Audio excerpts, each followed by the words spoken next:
Hey y'all, it's me, Serena. Welcome back to my channel. Today is going to be a little bit of a different video because I'm doing a questions answered kind of session. I have had a flurry of new subscribers recently, and I haven't done one of these Q&A, get to know me kind of things in a while, so I thought this would be a good time to do it with all you new subs out there. Hello to everybody. I'm so glad that you're here, new and old. And since it's a new year, just a good time to do this kind of video. And be sure to click that like button. It really helps out my videos. And if you haven't subscribed, please hit subscribe because we have a lot of fun around here. And with all that said, let's get started. So first, family. Everybody always wants to know about my family, kids, that kind of thing. I am married. I have a wonderful husband who I've been married to for almost 11 years. It was not our first marriage for either one of us. And between us, we have 5 children. Now, his kids were grown or almost grown when we got married, college age, high school. And now they are 29 and 25.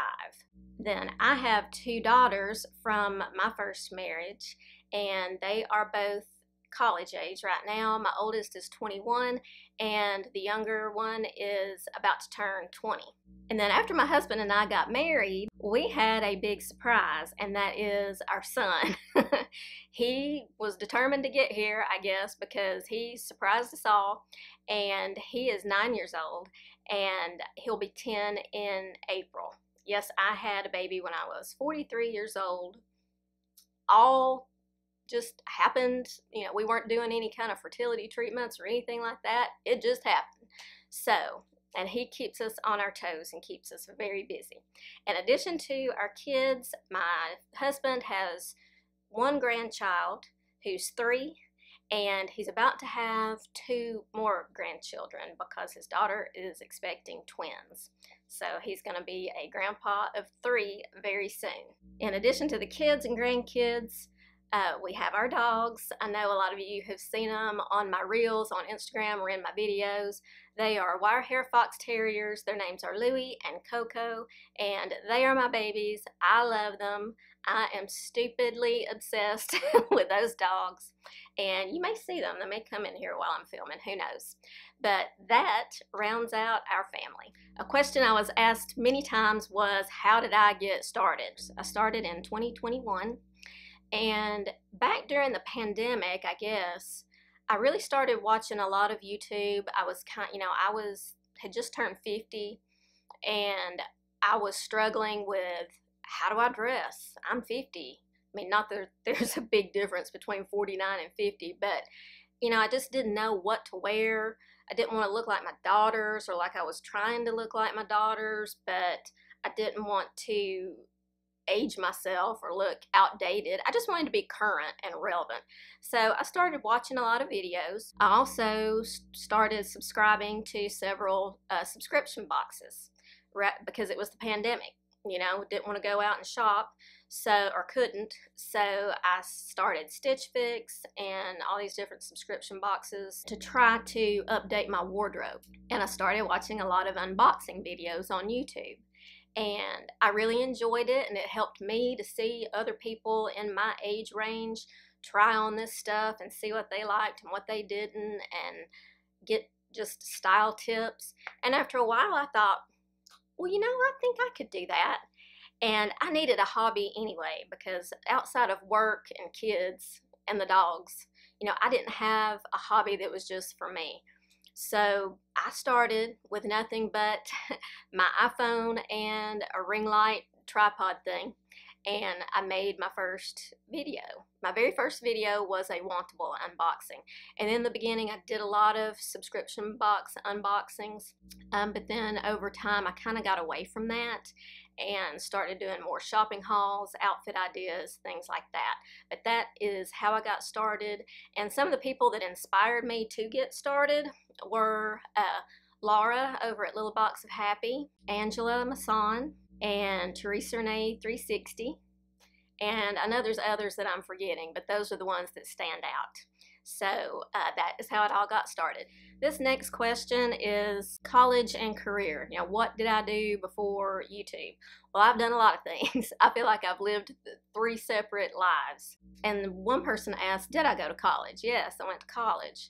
I graduated from Tennessee Tech University back in 1992. And I got a degree in accounting.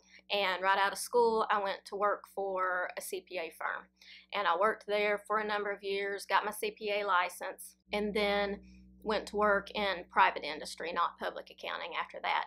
And I worked off and on in the accounting industry for over 20 years. I quit work when my girls were little because I had 2 under the age of 2. So I got to stay home with them for a number of years until they started school, and then I went back to work part-time. And then when my current husband and I got married and I moved to Alabama, I went back to work full-time and worked full-time in the accounting finance world until about 6.5 years ago, and I had a midlife career crisis, and I was depressed. I didn't want to go to work. I stressed out about it. I hated it. I was burned out. I was tired of looking at spreadsheets all day and going to meetings and sitting, in a cubicle or in an office all day long. I felt like the world was passing me by, and it was time to make a change. So I got my real estate license, and I've been doing real estate for the past 6.5 years. I'm a full-time realtor. And that is so much more rewarding and fun to do than what I did before.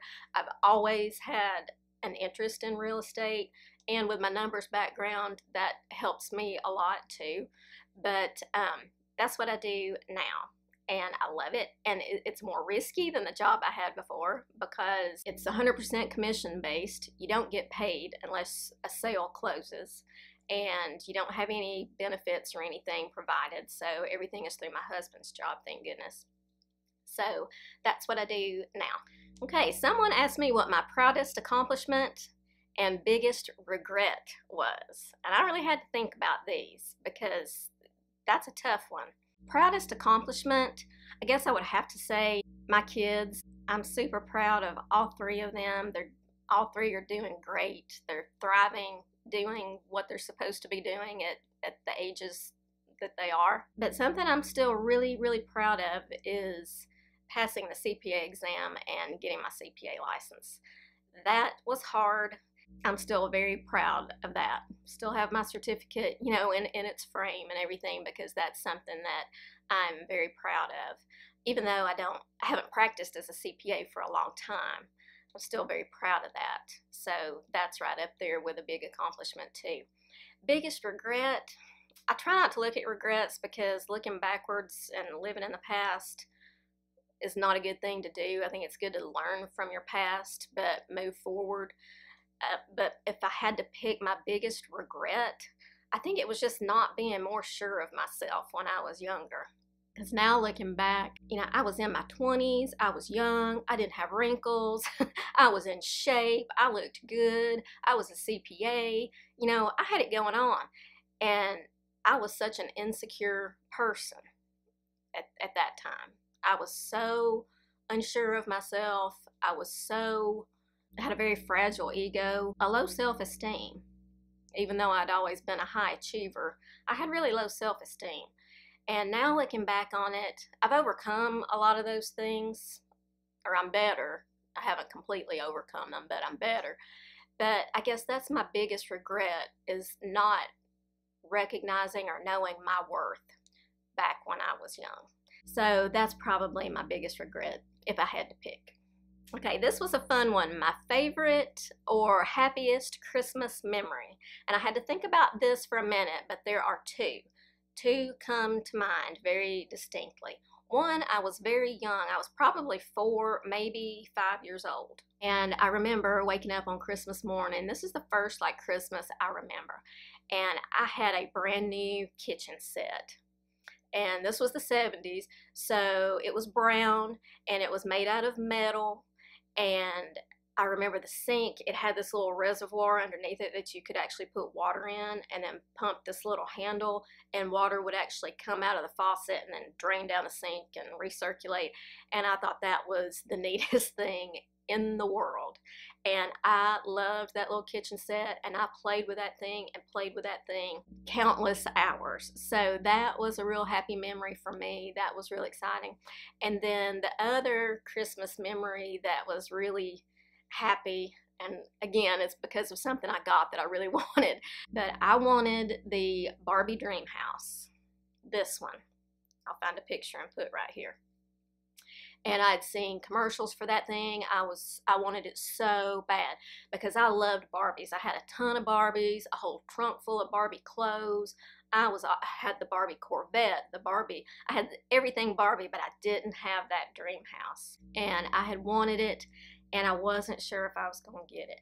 And I woke up Christmas morning and went in there in the living room, and there it was, all put together by the tree, and I was so happy. And I loved that thing, and I played with that thing thousands of hours too. And my mother kept it and then gave it to me when I had little girls, and my daughters got to play with it too. So that was really special, although they never got into Barbies like I did, sadly, so they didn't get into it as much as I did, but they did get to play with it, and so that was a happy memory of that too, being able to pass that down to them. The next question is, what are my secret talents and guilty pleasures? Well, the guilty pleasures part is really easy to answer because I'll freely admit this. I love Bravo TV. I'm a Bravo-holic. I've been watching Bravo since way back when the Queer Eye for the Straight Guy show was on. Loved that then. And then all the Housewives shows came out, and I watch them all. There's a couple that I've not, they've got so many now that I can't, or I don't want to watch all of them. I can't get into Salt Lake City, and I tried Dubai, but I couldn't get into that either. So, but all the rest of them, Beverly Hills, New York, New Jersey, Atlanta, Potomac, all those I watch, and other shows on Bravo too. I love to watch Below Deck, all of those.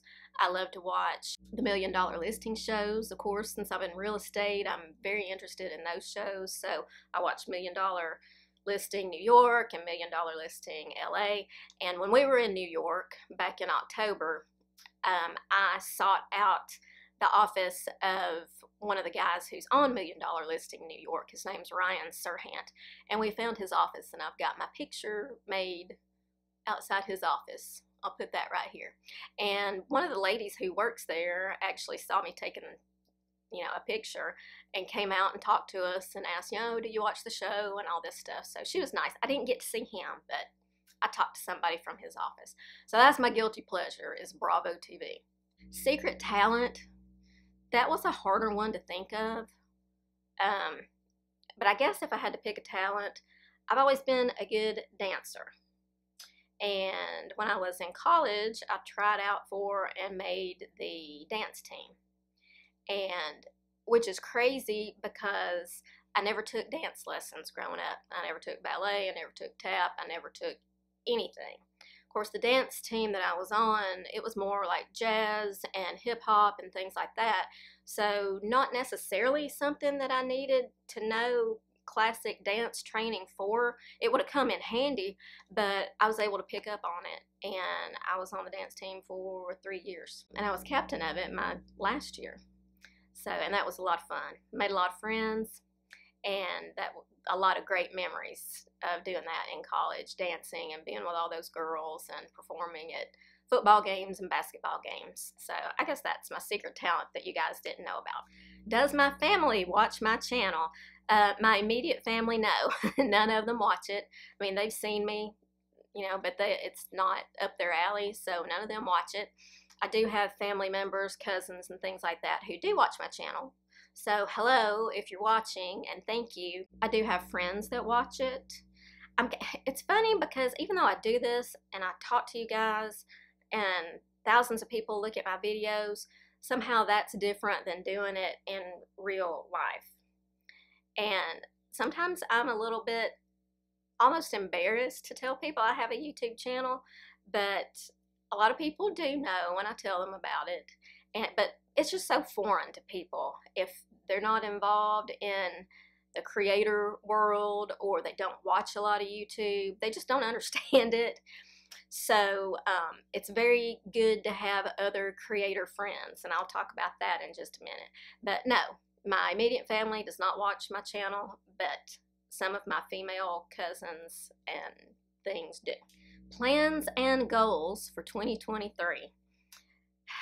Well, a long time ago, I made a New Year's resolution that I wasn't going to make any New Year's resolutions. And I've stuck by that every year. And so I always keep my resolution, because my resolution is to not make any. Because I try to continually improve. I've never really gotten into the whole, oh, it's a new year, it's a fresh start, I'm going to reinvent myself, I'm going to change everything, I'm going to go on a diet, I'm going to start working out. No, because that kind of mentality, I think, ends up just failing. And it's more of a lifestyle choice than, you know, oh, this drop dead date, I'm going to do this. I just don't think that works.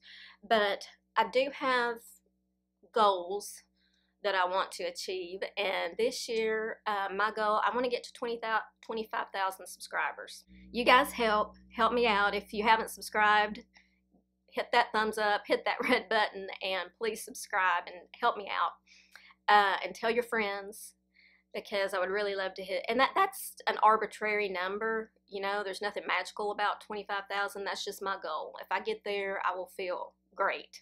I wanted to hit 15,000 by the end of 2022, and I hit it on December 31st. So that was exciting. I didn't think I was going to do it, but I had a little push there at the very end, and I did. So that is my main goal.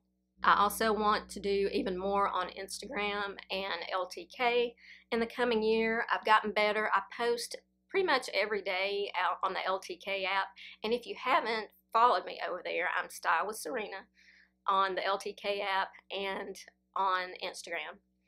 I want to create more of a presence on those platforms as well, and just expand this business, because it is a business now. I do make money from YouTube. It's not as much money as I make doing real estate, but one day I would like for this to be my primary source of income, and not a secondary source of income. So that's a goal. I don't think I'll get there in 2023, but that is a goal. Plans for 2023. Well, we have a trip planned in March on spring break. We're going out to Utah. My sister has a house out there, and because her son lives there and her grandkids.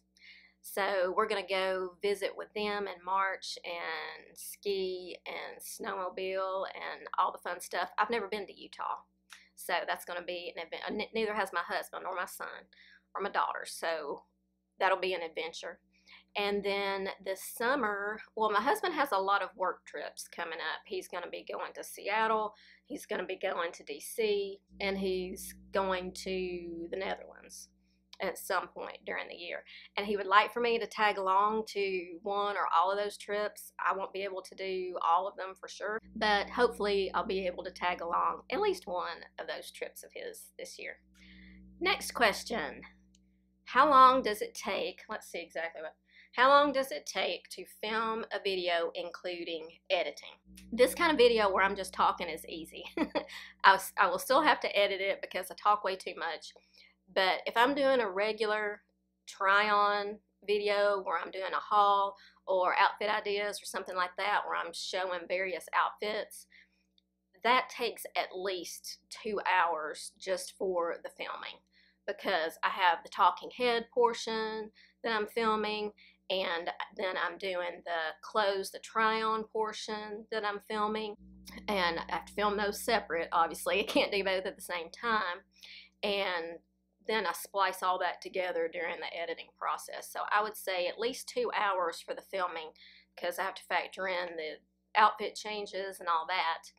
And then editing can take an hour or two, depending on how complex the video is, like how many different looks I have and how many different things I'm bringing into the video. That takes probably 2 hours or more to do all that. And then I have to create a thumbnail, which is the little picture you see of the video, like if you're scrolling through YouTube and you just see like the little picture for the video. And I do that in another website called Canva. And so that involves a little graphic design, which I know nothing about, but I've had to teach myself and watch YouTube videos to learn.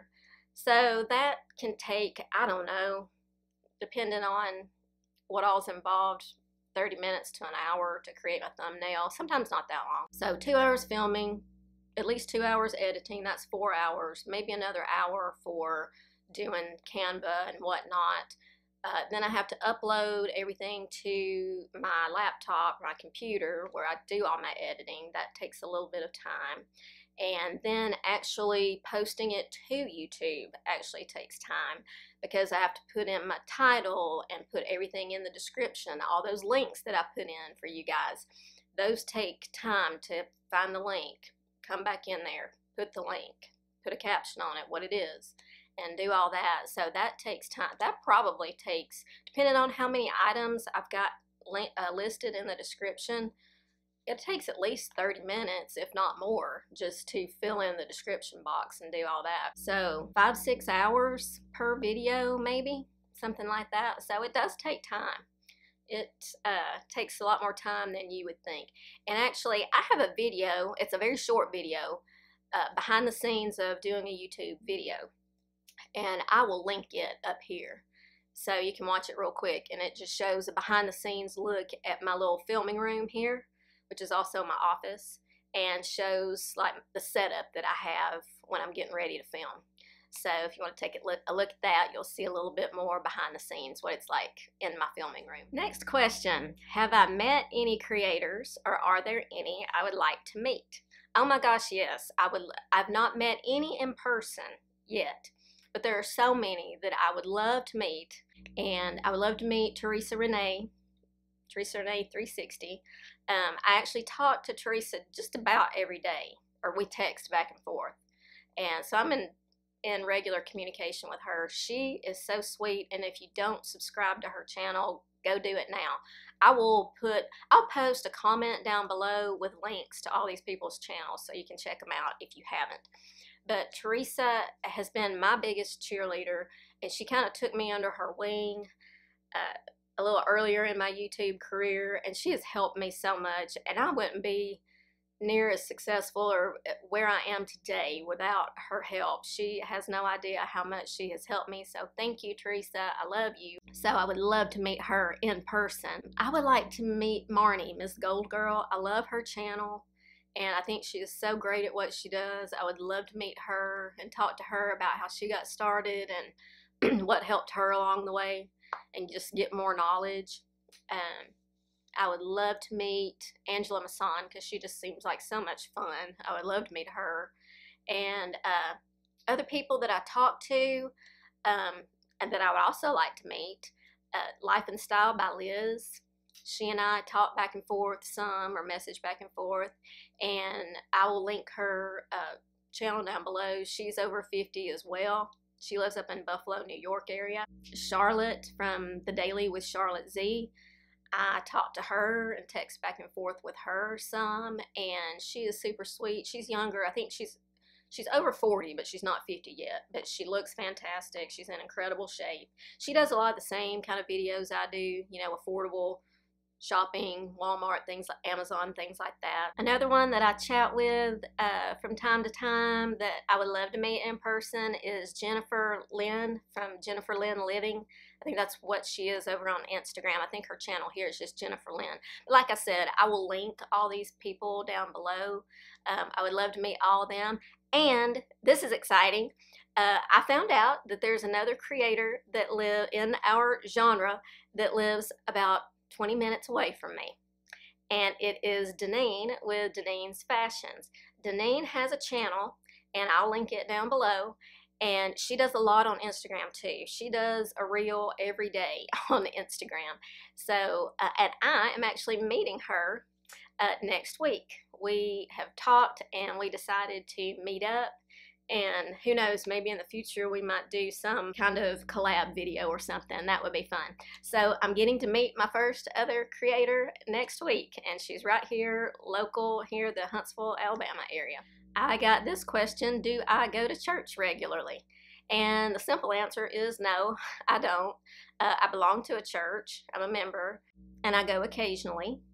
But do I go on a regular basis? No. I don't talk about religion or politics on my channel. My channel is a fun place to escape all that stuff that people get so wound up about. So you're never going to hear me talk about anything political or religion wise on my channel. That is just no-go subject areas for me. And someone asked what I do with my face, because she says my face always looks flawless. And first of all, and I got asked, do I do Botox and fillers? First of all, my skin is not flawless. I have to credit my lighting that I have to use to film. The lighting that I use, it does help mask a lot of issues. So I'll do, if y'all are interested, I'll do like a skincare and makeup, like what I use kind of video. Just let me know in the comments if you're interested in something like that. And because that could be a whole nother video, I'm not going to get into all that. But the answer to the Botox and fillers, yes, I do, but I usually only do it about once a year. And like Botox only lasts, I don't know, 4 months, I think is the most. So obviously right now I don't have any Botox in effect in my face. The last time I got any was last July. Fillers last a little bit longer. And yes, I've had fillers. I have like troughs here under my eyes pretty bad. So I get fillers in there. And I've had just a little bit in my cheeks and a little bit in my lips. Like they're not like puffed up, but she does some like right along the edge of my lips just to give them a little bit more definition and plump them up a little bit. But again, I haven't had any of that done in 6 months. So it's probably all or mostly worn off by now. I would like to do it more often, but that becomes a money issue. So once a year is about all I get a chance to do. Now last year I did a series of chemical peels starting around this time last year, and I really do think that those helped to diminish like the fine lines and just kind of unevenness of my skin. I did a very mild one because I have super sensitive skin, so I started like on the baby level chemical peel at my dermatologist office, and it was a series of 3 treatments, and I think I had to skip like 4 weeks in between each one or something like that. And I just got some mild peeling and flakiness and things like that. So it wasn't anything extreme, but I could tell a difference that it did really help with fine lines and wrinkles and things like that.